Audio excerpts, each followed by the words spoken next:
Once upon a time, there was a little donkey that lived on a ranch. The little donkey spent all of his time in a pen with his grandfather. One day, the little donkey said, "Grandpa, I want to grow up to be big and strong like you. What do I have to do?"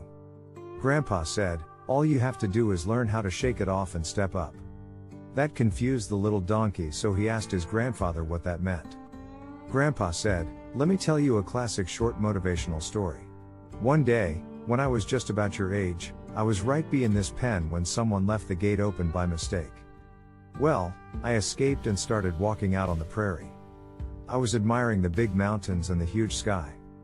Then, all of a sudden, when I wasn't looking at where I was going, I fell into an old, abandoned well. I was trapped at the bottom of the well, scared to death, thinking I was going to die. I was the donkey in the well. Then, within a few minutes, I heard a track and looked up and saw an old farmer. I thought he would surely save me. But he just looked down at me, shook his head, got back into his truck, and left. A few hours later, I heard what sounded like 4 or 5 trucks. I looked up and saw the farmer and several of his friends.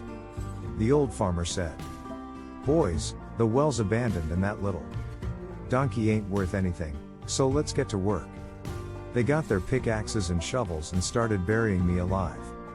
Now I knew I was going to die. The dirt started burying my hooves and then it started covering my lower legs, and then suddenly realized something. Every time a shovel full of dirt landed on my back, I could shake it off and step up on it. So I shook it off and stepped up, and shook it off and stepped up, and I continued shaking and stepping, until I eventually shook off enough and stepped up enough that I was able to step out of the well and save my life.